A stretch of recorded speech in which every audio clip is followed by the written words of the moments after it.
Hello, and thank you for joining us. I'm Michael Scott in Oxford, and this is the fifth of our series of Zooms on China and the West Cultural Dialogues. This is a series of talks and discussions in an overall Georgetown University initiative, the Future of the Humanities Project, which is run in partnership with Campion Hall and Blackfriars Hall, Oxford. We hope the project will bring people together through the promotion of the arts and humanities. The aim of this China series of events, which are run in cooperation with SACU, the Society for Anglo-Chinese Understanding in London, is to explore the history, culture, and traditions of China, and to look for comparisons in Western society. Through them, we hope that we will increase our knowledge of the rich cultures of both East and West. Our guest speaker today, Professor Xudong Zhang from New York University, will be discussing the Chinese early 20th century writer Liu Xun. He will firstly give a talk for approximately 30 minutes before colleagues Barnaby Powell and Maggie Chen will ask him questions, including those submitted by the audience. If you have a question, please use the Q&A button at the bottom of your screen. Don't put your hand up or go to the chat button, but use the Q&A button at the bottom of your screen and type your question in. You can do this from the start of the talk. We do encourage you to submit questions earlier rather than later to make sure we can ask as many of them as possible. Now let me turn to Maggie to introduce our speaker. Over to you, Maggie. Thank you, Mike. I'm absolutely delighted to introduce Professor Zhang today. Xudong Zhang is Professor of Comparative Literature and East Asia Studies at New York University, where he also directs the International Center for Critical Theory. He is the author of Chinese Modernism in the Era of Reforms and Post-Socialism and Cultural Politics. His selected critical essays in Chinese came out in 2020 and 2021 in 5 volumes. The first volume of his 3-volume study of Liu Xun is forthcoming from the Joint Publishing Company in Beijing in 2022. Very excited for today's talk, so I'll hand over to you, Professor Zhang. Thank you very much, Michael and Maggie, for your introductions. Am I the co-host? Could I start sharing the screen? I have prepared a PPT. You can share. Yeah, good. So I'm going to switch to the PPT I prepared for this talk. Can you all see that? So this is the title, Mourning as Self-Affirmation. As we know, the short story, Mourning the Dead, is one of the most famous, celebrated, talked about, remembered short stories by Liu Xun. It was written in 1925, so almost 100 years ago. But it's a tricky story. My argument will be, in a nutshell, that we read it wrong and we remembered it wrong.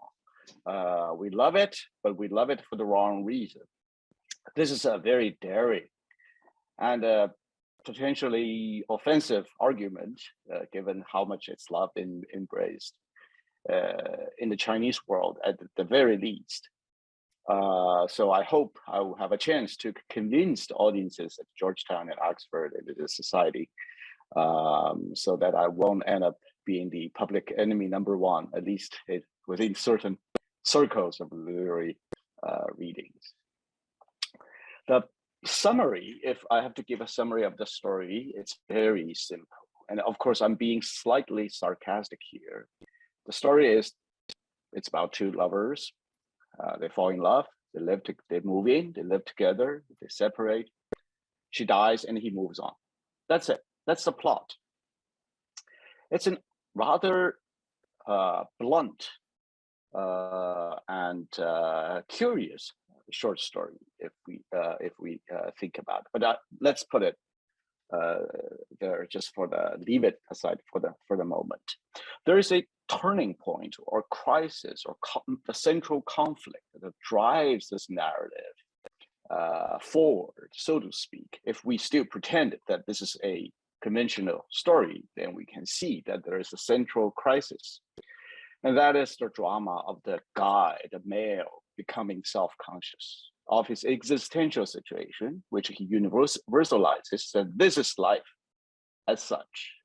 This is being, right? And you have to fight, you have to struggle. The minute you forget about that, you sink, you perish.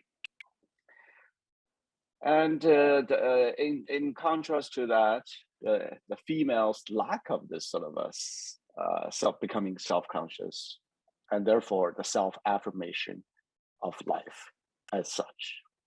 So because of this central conflict, the guy will decides eventually, painfully to be sure, to leave her behind, to move on, to press forward, but alone, all by myself, and by all means. It's the principle of the May 4th spirit.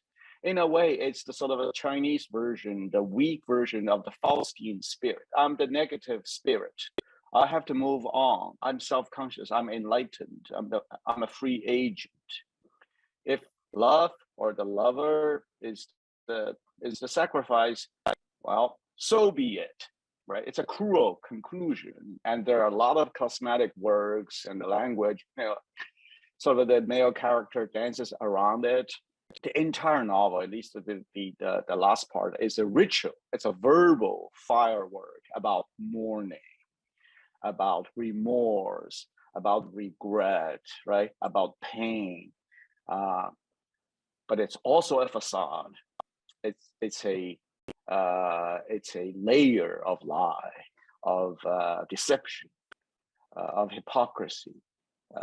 But this last part of mine is not an accusation. I think that's precisely the strength of this story, in which the real moral lies. It's the ending makes the story strong and worthwhile and great if we are really asking the hard question. If this story is a great story, if it's still worth reading, then the answer is yes, absolutely. Mostly because of its ending, the way it ends, okay? And what follows is that this ending is an essay. The whole story is essayistic in nature. And Lu Xun's essay is called the 杂文, miscellaneous essay, the messy essay, the short essay, the essay about everything, the essay about the immediate situation. You don't have the sort of the comfortable, leisurely, gentlemanly distance that we all admire in the great tradition of the English essay, right? It's still part of that modern essayistic tradition, presumably pioneered by Montaigne in France, and then flourished in the English-speaking world with all these great essayists of the 19th century and the 20th century. Lu Xun belongs to this tradition, but he also marks a major difference, and that's 杂文. So let me say a few things about 杂文, since the title is becoming conscious of the will to the essay, right? Will to power, will to essay. I mean, I'm deliberately alluding to this structure. The end point is the essay. So let me say a few things about it. Lu Xun, of course, as a writer, not a philosopher, not a theorist, never bothered to define the genre and the style. But there are clues. My argument, a general argument in my Lu Xun studies is that it's around 1925 that Lu Xun became a born-again writer. This is not a sort of Christian religious notion of a born-again, sort of evangelicals you see in the American South, in driving American Protestantism, and so on and so forth. But I'm just borrowing this idea, the second birth of Lu Xun literature, but in the form of the essay.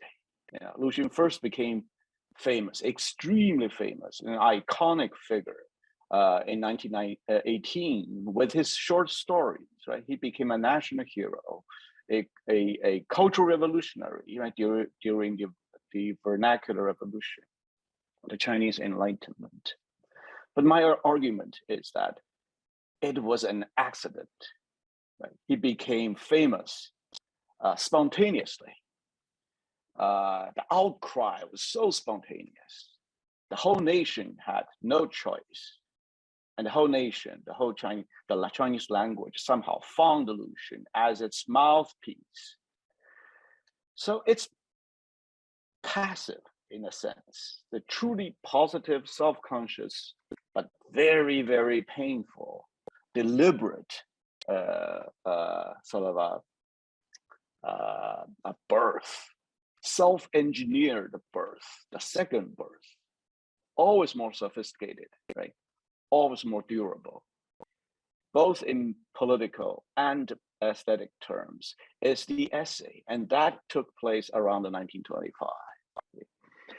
We don't have time to talk about the biographical background, his family crisis, his marital crisis, his political crisis, the end of his career, and all these external existential disturbances, and all these unpleasant things around him. Eventually, he left Beijing after almost a decade and a half, and went to Amoy first, Xiamen, then to Guangzhou, Canton, eventually settled in Shanghai. So it's also the beginning of his second self-exile.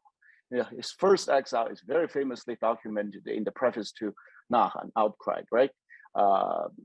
As a male child of this, declining aristocratic family, I had nowhere to turn but to sell my soul to the foreign devils, namely to go to Western style school, first in Nanjing, then went abroad to Japan to study medicine before he switched to literature. It's a familiar story. It's so-called a national allegory. This little story about this young man is the story of modern China, right?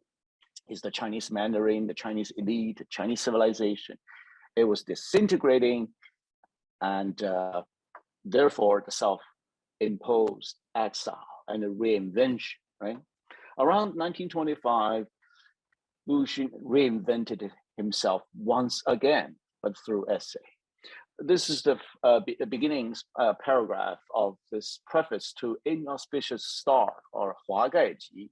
This year, once in a while, we all have a bad year, right? The misfortune, the curse, fate, whatever starts cast such a big cloud over our head. Whatever we do, wherever we turn, we just run into trouble, keep running into trouble, as if everywhere. I mean, we live within a sort of a maze of walls, ghostly sort of a setup, and that's Lu Xun's existential mood around that time. And he fought like crazy, and that fight changed his style once and for all. He was never again a sort of a gracious, poetic writer. He was always a fighter. I mean, he said, my writing is a dagger, right? It's a javelin. I'm a fighter. I'm a fighter. I'm a fighter. Even my enemy is dead, I'm still in the fighting. So that's the sort of a spirit of Lu Xun. But this paragraph on the screen is probably the closest we can get to his thinking behind this turn, this transformation. So I will just read it very quickly. Deep into the night, as the year draws to a close, I've been sorry, my screen is partly blocked by the is that okay? Is this too small? Yeah, okay. Deep in the night, as the year draws to a close, I've been organizing the miscellaneous essays I wrote this year. It turns out that there are even more essays than the ones I wrote over a 4-year period and collected in Hot Wind, 热风, which was famous. The opinions are still largely the same, although the attitude is no longer as straightforward. The expressions used are often roundabout, and the discussions often mired in a few trivial matters, all of which may seem ridiculous to the erudite. But there's nothing one can do about it. These happen to be the trivial trivial matters I encountered this year. And I happen to have a temperament that dwells on the trivial. So this is the nature of Zawen, right? I mean, Qiyuan is the song of the South. It's translated by great English sinologist David Hawkes, as encountering trouble, right? Li Sao, this here, Lu Xun's Song of the South or Song of Beijing, around 1925, it might be as well be called encountering with the trivial, the hostile, the mean, and I will respond in kind immediately through my writing. That's the aesthetic nature of Zawen. Okay, this is the last paragraph of the same preface. It's now deep into the night. Deep into the night oftentimes is used as the title or subtitle of Lu Xun's selected essays in translation, because somehow the depth of the night symbolizes Lu Xun's situation, his style, right, his taste. So as the year draws to a close, he wrote this piece on the last day, December the 31st, deep into the night. So deep that it seems the night itself is about to expire. My life, at least a portion of my life, has already been wasted on writing these pointless things. By the way, he went on writing these pointless things for the rest of his life. Okay, if you look at the collected works of Lu Xun, 90% of his great collected works is these pointless essays, okay, on trivial things, dwelling on trivial things, encountering trivial things.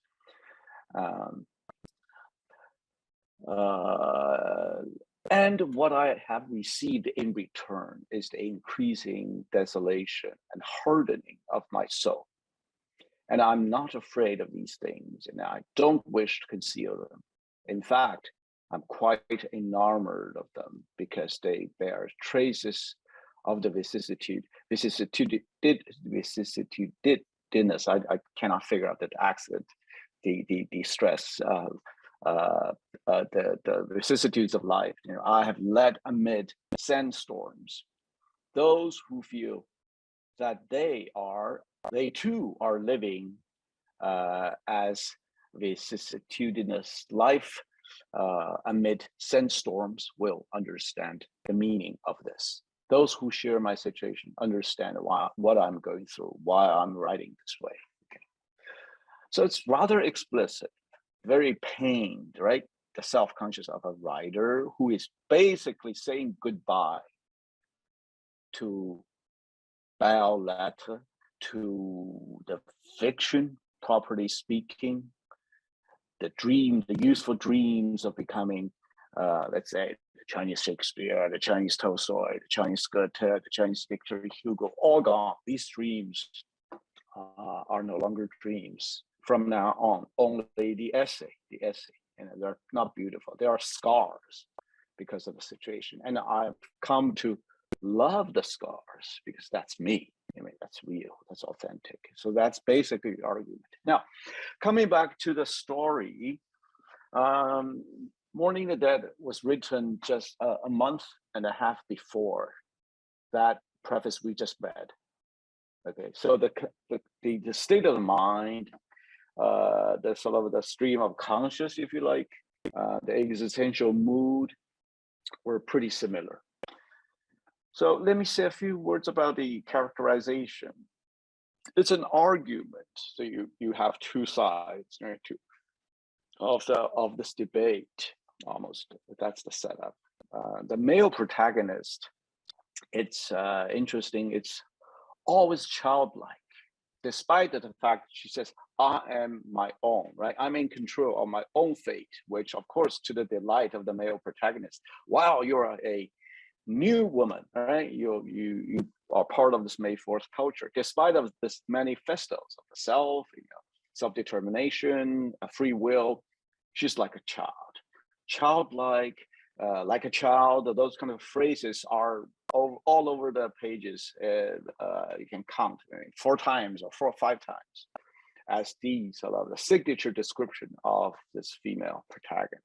So she's the innocent, the loving, the simple-minded, but also it's the stereotypical image of the pre-enlightenment state of being, right? Guided by others, obeying to external authority, not self-conscious, unself-aware. It's exactly the opposite. Therefore, my argument is that the new woman, the image of new women in the story is precisely the allegory of old women. This female student who walks out of her family, lives together with his lover, and is also an allegory of Lucian's wife, the wife of the feudal arranged marriage of all unliberated women.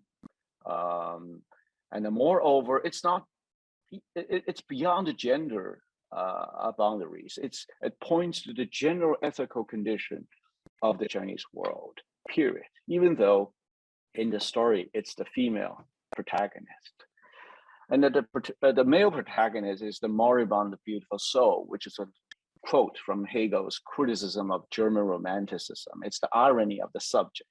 They live among themselves, pale, empty, boring, but narcissistic, thinking a great deal of themselves, that sort of thing. He's an unqualified messenger of the essayistic message, which is Lucian's own. So this is adds another sort of structural, formal irony to the story. The eventual message is real, is the essayistic nature of Lucian's argument vis-a-vis his own existential environment on behalf of all Chinese intellectuals. But the messenger, the delivery guy, is this moribund beautiful soul, this good for nothing, wishy-washy, above all, weak, right? Incapable, incompetent, hypocritical guy. So it's a very dangerous collapsing of the narrator into the author. We never do that, right? Sophisticated writers always want to maintain a distance between him or herself and the narrator, the voice, within the story. But Lucian collapses it. It's quite astoundingly, and yet there's very explicit distance or distancing, the narrative act of distancing. I'm not him. Look at him. This protagonist, the male protagonist, is so hypocritical. So therefore, the central argument is in the form of a working hypothesis, the formal irony and the paradox of the story. Okay? As a fictional story of free love, explicitly on the surface, it is too generic, too hasty, too absent-minded.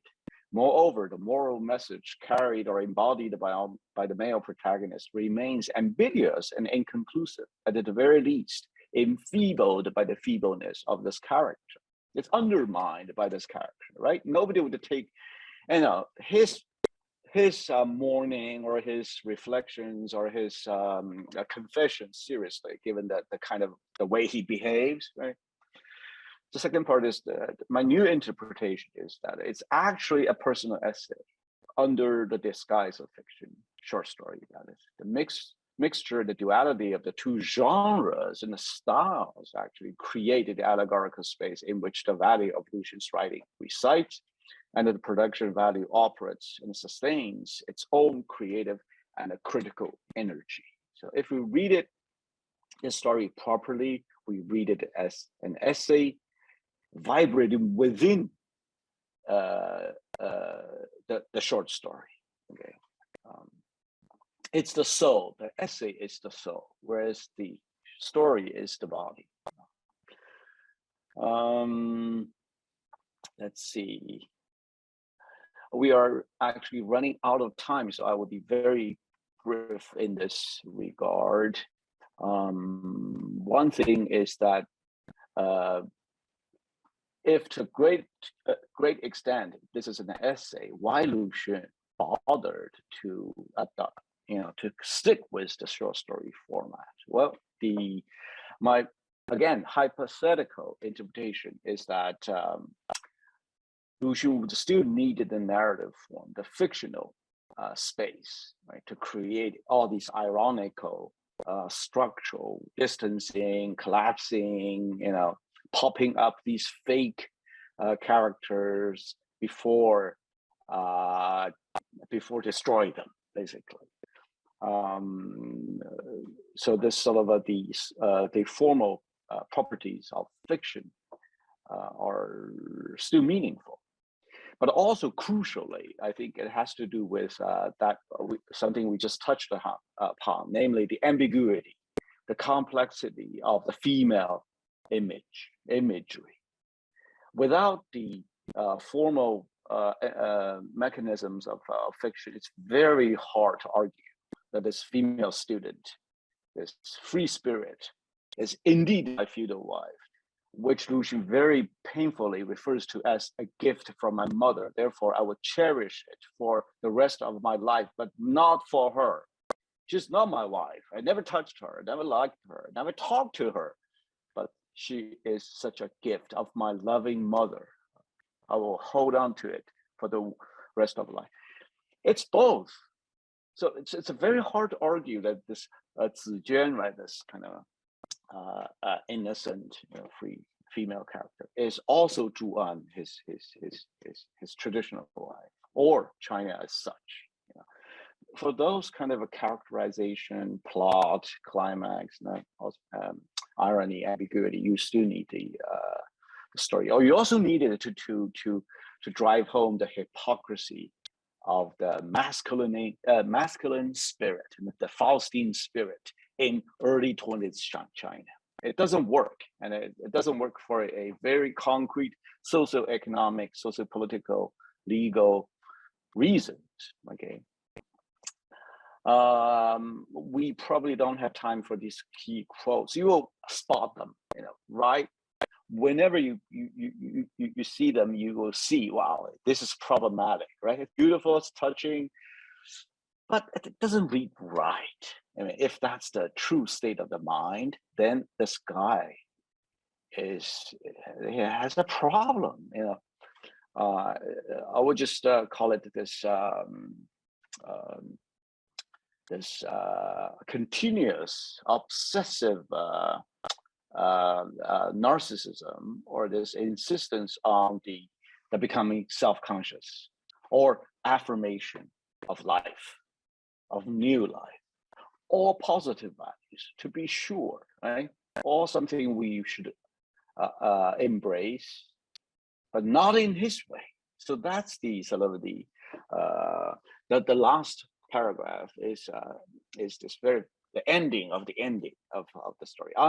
This is the internal monologue of the male protagonist. All the school kids in China should be able to recite this line. I must take the first step and then make my way silently down that new road, hiding the truth within my heart's deepest want, and taking falsehood and forgetfulness as my guide. It's very famous, poetic, poignant, tragic, powerful. But it's not poetry, it's not fiction, it's Lu Xun's essay. Okay. Why? Because the guy is not mourning the dead. He's on the spot, right, in his old apartment, knowing the girl is dead, everything is gone. After a full circle, he's standing at the same spot, facing the same emptiness, nothingness, darkness, and his former lover is dead. But it's not mourning the dead. It's mourning the self, mourning himself, mourning his own hypocrisy, right? I have to move on, hiding the deepest wound in my heart. I have to be alive. Falsehood refers to lie. I have to just come up with this deception as self-deception. I have to be forgetful. I have to forget her. I already did, right? The only way I'm here, I'm still looking at the chance of leaping forward into being bravely, as a modern hero, is because I managed to forget about her. He's mourning this, right? Because he also feels bad. It's the hypocrisy that is being mourned. Well, but the essayistic part, the Lu Xun's intervention would be the value sort of a destruction, the flaw, the fatal flaw within this necessary argument for life. Yeah. Let me jump to the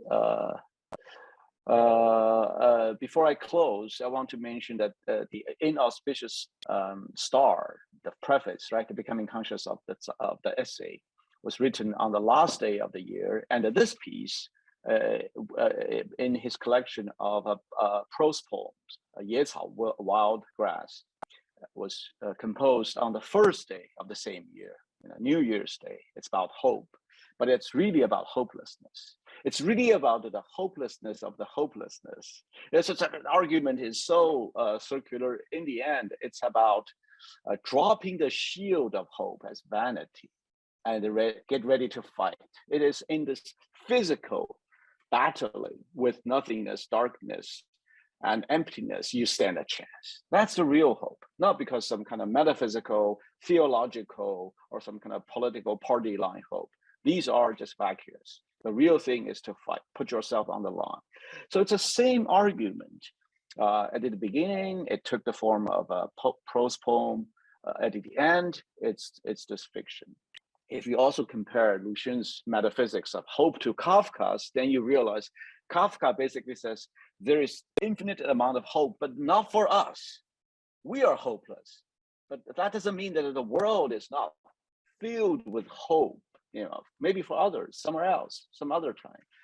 For Lu Xun, that's not acceptable. I must be fighting for my hope right now, right here, for me, for my family, for my class, for China. Okay, so they share the same spirit of radical nihilism, but Lu Xun and Kafka. But Lu Xun demands hope right now, and that destroys this sort of a love story. The love story would not be possible if you take this kind of a metaphysics of hope as your guide. Then you have to come up with some kind of a extremely hardened sort of a will to power in order to move on. Lu Xun, that's Lu Xun's thinking. But within this short story, he must dedicate it to the essayistic, the hidden implicit essayistic voice, while on the surface, he sort of using short story to present the ethical, emotional, personal impossibility of this love story, of this principle, of maintaining this principle. I will stop here, but my final word is that this impossibility, of course, is not something that we can process within artistic domain or aesthetic domain, because it points to the general state of Chinese society. The same thing as when Hegel talks about European modernity in early 19th century, the general state of the world becoming a prose, right? Boring and pedestrian, division of labor, legal matters, financial concerns, where we are all reduced to little petty, professionals in this emerging rule of law kind of constitutional state. That's Hegel's observation. That directly gives rise to his thesis of end of art. Lu Xun's essay is indeed a form of the end of art. And in the story of Mourning the Dead, it shows us the end of fiction and the birth of the essay. But this transitional moment is so well captured by this intervention, this piece of writing. We probably no longer know how to describe this piece in terms of a genre, in terms of a style. So I will stop right here. Already going over 5 minutes. Sorry about that. Thank you very much. I think it's my turn to ask you the first question. You can hear me? Yes. Loud Great. and clear. Okay, well, I'm coming from the Western tradition, but you're a professor of comparative literature. And my first impression, I read the story this morning because I have his collected works, as I showed you earlier. Mm-hmm. Yes. And I was surprised and rather not shocked, but it confirmed, if you like, something of my prejudice vis-a-vis Chinese literature, the Chinese spirit, which seems to be characterized in the main with what in the West we would call a tragic sense of life. In other words, you probably read people like Unamuno, who use that phrase to describe the approach. Yeah. So to what extent, I'll keep it short. My question would be, to what extent do you believe that this, what he calls an essay, is in fact a memoir in the guise of fiction? Yes, it's a wonderful question. The tragic sense of life. It is. It's a very tragic piece. But the story has a subtitle, right? You know this? Yeah. The personal notes, 手记. It's not diary. It's personal memoir. It's almost something notes, journal. We are reading his journal. Yeah. Right? So it's an intentional sort of a blurring of genres of stuff, right? Yes. But that works only to a certain extent. But that points us to an interesting direction. The confessional mode, right? Confession as a very powerful way of inventing the self, displaying the conflict, the torture, the inner, agony. So the inventing the soul. So this piece is, Lucian is, of course, part of this westernizing effort of the May 4th, post-May 4th vernacular revolution. And it's one of the basic sort of a way to theorize it or historicize it is precisely by pointing to this invention of the soul, right? Of the agony, of the pain, of the tragedy, and the tragic way of understanding life, which is central in this story. The Faustine spirit is also tragic, right? So the negative spirit, I'm the negative spirit, means I cannot enjoy life the way others might entertain. I cannot stop, right? I cannot start loving because the minute I start settled, at any given moment, I'm dead, right? I need to move on endlessly, and that's a curse. Solution certainly is equipped with all that, but the concrete ethical, social, even economic conditions of China in the 1920s did not sit well with this, extremely aggressive, productive, right, dynamic notion of selfhood. So that sets this modern spirit in conflict with everything, with the natural surroundings. But he seems also at the end of the piece to be feeling what you can only describe as self-pity, which I find strange. Yeah. Would you agree? That's the strange part. Yeah. I absolutely agree. The self-pity part, Lucian very skillfully reserves for fiction, for the short story. As a fiction character, the guy is hypocritical, he's weak, right? He's he's full of self-pity. But this strong argument, nonetheless, life is a tragedy. We need to fight. We need to move on. You have to face this kind of sacrifice, self-sacrifice, death, and all that. That he reserved for the essay. So the two parts come together within this piece. So sometimes it works, sometimes it doesn't work. Sometimes you wonder what kind of character is that, right? The male character is so That's what puzzled me, because he's writing it as if he were a middle-aged man looking back to when he was younger and may have experienced this. Whereas you'd think, being a middle-aged man, he would have got over the parallel would be, say, you probably read Goethe's The Sorrows of Young Werther. You're probably familiar with that. See what I mean? So you get over that sort of rather adolescent, absolutely, beating himself up. Age is such a wonderful entry point into all this discussion, because Lucian was indeed, he was 45 at that time, was more than a middle-aged man, given the expected sort of a life expectancy. But he was also just about to start a new life. Yes. Yeah. yeah. So he was in this sort of a transition.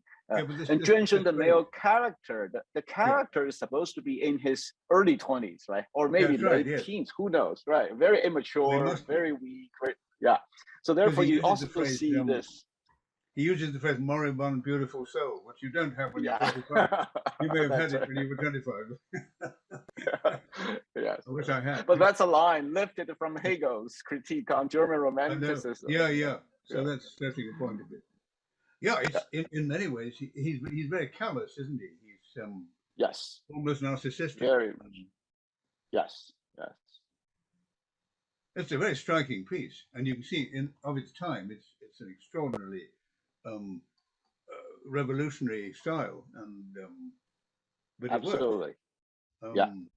Well, although the misreading I was referring to at the beginning is this rather reductive reading. Illusion was against. It was a sociological critique of free love. Yeah. Therefore, it's Lucian's critique of bourgeois, petty bourgeois. That's right. Sort of wishy-washiness vis-a-vis the real social revolution that is about to come out under the leadership of Communist Party. So that's the sort of the conventional reading of the story, which doesn't work because this is not a piece about free love, right?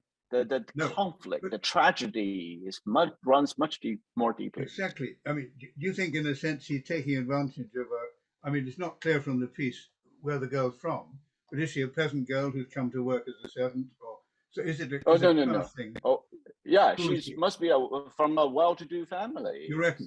Kind of maybe a student of, say, Yanjing University, missionary Western style school. Who knows? I mean, young, naive. They talk about Shelley. They talk about Western movies. Yeah. She's so easily attracted to his facade of being modern, literary, artistic. You can read that the into trappings of a Yeah, you can read that into it. But what intrigues me, he quotes in the piece, Ibsen and Tagore and Shelley. So he was very much influenced, and he went to school like Zhou Enlai to an international school. So he would have been exposed to all these influences. But he seems not to draw strength from them. There seems to be a bit of a barrier. That's it. In other words, the whole notion of hope, is anyone can, you must feel hope. It's a given. It's a vital element of life. You can't deny it, unless you fall into complete depression and take drugs and you can't cope. But as an intellectual writer and thinker and free thinker, he seems to be a champion of anything other than the elite. He was part of the elite by birth and education. So he really is feeling for the soul of China, isn't he? For the downtrodden. And Or quote from my writer friend, Wang Anyi's very cutting sort of observation. The fact that you have read all these English novels doesn't mean that you can write the English novels. Right. It's a different matter to change your life or change the society, right? To create a new path in life. It's reading or talking about these images and the metaphors and the concepts is one thing, and changing reality. This will interest you. My champion and my great mentor when I was younger was George Bernard Shaw. You're probably familiar with him. He was also Lucian's hero and friend. They met. Yes, Shaw was very influential in a China. parallel figure in the West. I think have the same ideas of equality in men and women. Absolutely. Down with the bourgeoisie. Yeah, well, I was very delighted to. I hadn't read that story before. I'd read some Lucien, but there were 3 versions of it in translation. Yes, you have to be a Chinese to fully understand. Yeah, you can tell that I'm referring to William Lyle's edition. Yeah, the Mourning the Dead. Yeah, but Gladys Young's is equally powerful. Yeah, I have that. Very good. That's the one I have here. Yes. Yeah. Very interesting. Wow. Well, now I think it's running on a bit much. I should let Maggie in. I'm sorry if I've been monopolizing the conversation, but Maggie, I'll take that. Leave the floor to you. Thank you. So, audience introductions. Well, let's begin by a really big question, no pressure. So to what extent is the meeting of Western and Eastern cultures really a two-way affair? Do we in the West expect the East to value our cultures without us giving reciprocal respect to theirs? What do you think? Mm-hmm. Well, it's a fair question. It's a big question, and I never would try to dodge that question. I think that's the question we should confront. But since I'm talking about Lucian, so let me use him as an example. So his answer, I think, is by, if I could be so blunt, not answering it, but by going deeper than that question. He would say, what's the common ground? What would allow us to go beyond this question, this East-West?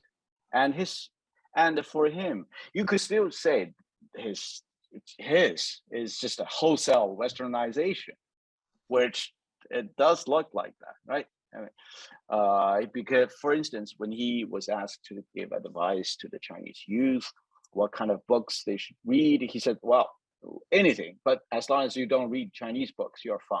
You don't have to. If you don't read Chinese books, especially those old classics, all you have to lose is the ability to write those 8-legged essays. Or, I mean, fine. I mean, but if you read Western books, even when you realize they are decadent, right? They are like talking about suicide. I mean, they are nihilistic in nature. It's the nihilism of the living. Their life is real, it's concrete. I mean, these are necessarily romanticized ideological terms, but you could switch to a different language code, and say, well, at least this capitalist economy is well organized, right? Everybody has to work, everybody has to make ends meet.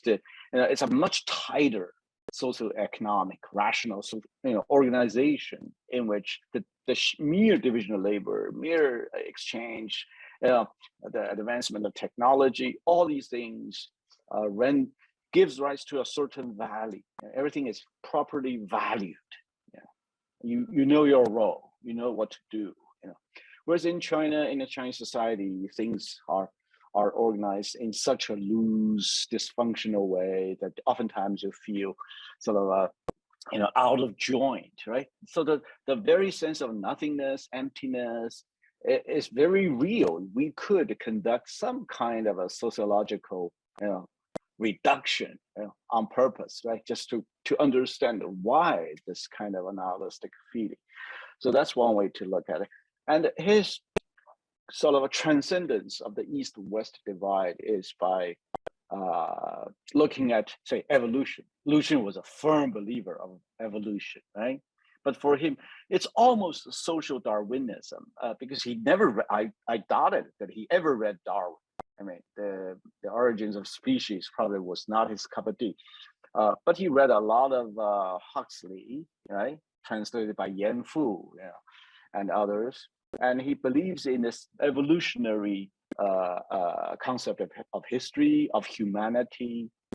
And given his earlier natural scientific training or engineering training, Lucian was trained in the major of mining, right? Before that, sort of naval engineering. So part of Lucian had this sort of a hardcore scientific, technological mindset. He says something like, we're all in between in this grand biological, ecological evolution. In the end, we're all dead. Doesn't matter. But in between, we just play our role as the vanishing mediation. And we have to do our best just to deserve our spot. If you don't do it, you get wiped out anyway. I mean, the whole thing is not sentimental. It's just ecological evolution just pushes forward.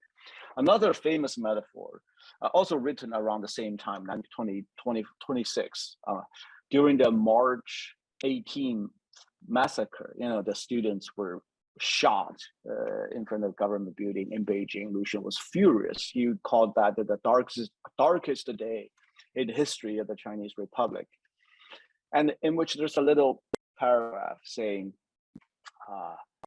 could we call a sort of vacation a pause on peaceful protest, because it's not useful. Not you don't want to argue with this kind of government, right? So the human history is like the formation, the making of coal.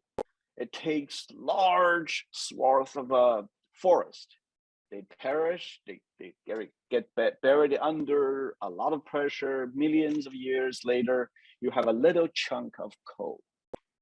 That's human history. That's us. We all sort of go into the making of that coal as leaves, branches, trees, large and small, but we are all decay, right? Or disappear, disintegrate, and eventually get crystallized in this new element, new quality, new intensity, right? Energy, heat, fire, flame. That's human history.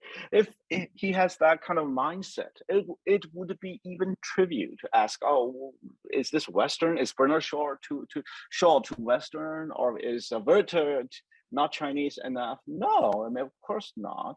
If you face this existential crisis, you are about to make this decision to leap forward into the new life, leaving all these things behind. You don't care, east or west. I want to live. I want to breathe. It's a struggle against suffocation. Whatever that comes, as long as it's oxygen, as long as it's air, I mean, it's fine with me. Well, Thank you very much for that answer. We have one last question, but we have to do it very quickly. So what do you think of the vanity in Lu Xun's sense, as he mentioned in the last sentence, of hope? Can this relate to the forgetfulness, I'm guessing that should say, at the end of Mourning the Dead?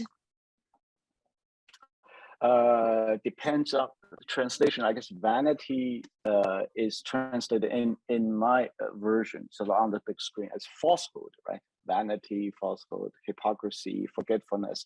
They all sort of grouped together to point to this general mentality, this enlightenment mentality crushed by the Chinese sort of a concrete social reality. I guess they all, of all these aspects or states of mind, I think forgetfulness or forgetting might be the most relevant. If you tend to not to remember, if you stage some kind of artificial rupture, it's a necessary technique for the reinvention of the self, the redefinition of life, the reprioritizing or whatever. But it's a form of hypocrisy if you are face to face with, this girl who is dead, her soul, right? And he talks about the hell, the fire, right? The evil, hellish wind blowing around him. He's suffering for sure. But even his suffering seems to be a little performative because his mind, his Faustian mind, is still obsessed, centered around this, the future, what to do next. The Nietzschean moment of being a tiger, right? Living for the moment, living in danger, living in a state, this constant state of leaping forward, of pouncing, against your enemy, that sort of thing. Everything else is hypocritical, is in vain, right? I mean, I guess commonsensically nowadays, Barnaby just referred to this, the family background of this female protagonist. Any parents, would advise their daughter, well, stay away from guys like that, right? because in the end, you're nothing. You're nobody. You're nothing. There's no value. That's nihilism, right? Life or love, mundane everyday life, happiness doesn't have value, because this value is surely to be undermined, right? Blown away, undone by a stronger value, by a higher value, and the male masculine spirit of modernity, of enlightenment, is in pursuit of that perennial, eternal negativity, this ability to reinvent yourself, to keep moving forward. So I guess vanity, in the sense of everything is vain, everything has come to nothing, along with remorse, agony, points to this structure, this relationship, between the future and the past, right? It's not sentimental, despite the, gushy sentimental language toward the end. The atheistic logic argument is not sentimental at all. Well, thank you. Thank you very much. Thank you very much. Michael, you are coming back. I'm here. I've been here all the time. I've been here all the time, and I thank you very much. I mean, that was a very serious point which you finished, but I felt that your whole paper was very poignant, actually. So thank you very much for that, and thank you, Barnaby and Maggie, for helping prompt the discussion. The next event in this series will be in April. We haven't actually got the exact title yet, because it's one we're putting together. It's going to be chaired by Professor Tom Banchoff, the Vice President Global Affairs of Georgetown, and it's going to be looking at the role that the Jesuits have played in China. So that if people would just make a note that we will be having that discussion, but it will be in April, and we'll let you know the exact date in due course. I'd like to tell you about two other events coming up. The next event in the Literary Imagination series will be on the Tuesday, the 1st of March. Happens to be St. David's Day, where everybody celebrates Wales. And Professor Michael Collins will be discussing the poetry of two Welsh writers, John Ormond, who I know that Mike actually knew well, and also R.S. Thomas. So that's the 1st of March. The next free speech project at Crossroads International Dialogues event in association with the Future of Humanities project will be on Monday, the 21st of March, when a panel will be discussing issues relating to veterans. Please note that this will be at 11 a.m. EST, but it will be at 3 p.m. BST, because the UK will not have moved their clocks forward, but the US will have done. The UK does it at the end of that week. So for the UK, it's 3 p.m., not 4 p.m. Thanks to colleagues at Georgetown, President Jack DeGioia, Vice President Tom Banchoff. At Blackfriars, thanks to John O'Connor, the Regent, Richard Finn, the Director of the Las Casas Institute, Kinga Rona Gabnight, the Blackfriars Administrator, Campion Hall, Nick Austin, the Master of the Hall, Sarah Gray and Ying Ying, our Campion Hall Administrators. Our thanks to Toya Rulin, Leanne Deckert, and Catherine Temple at Georgetown, who helped make these Zoom events happen. And my thanks as ever to Maggie Scott, but my thanks to Barnaby, to Maggie, and to Professor. Thank you, Xudong. Thank you very much for such an interesting hour of discussion. I'd like to thank everyone who's asked questions. If they weren't answered today because of time constraints, we'll endeavour to email answers to you. I'm Professor Mike Scott, Fellow and Senior Dean at Blackfriars Hall, Oxford. You can follow me on Twitter at Mike Scott Prof. Until next time, take care, keep safe, goodbye, and again, Xudong, thank you very much. Bye-bye.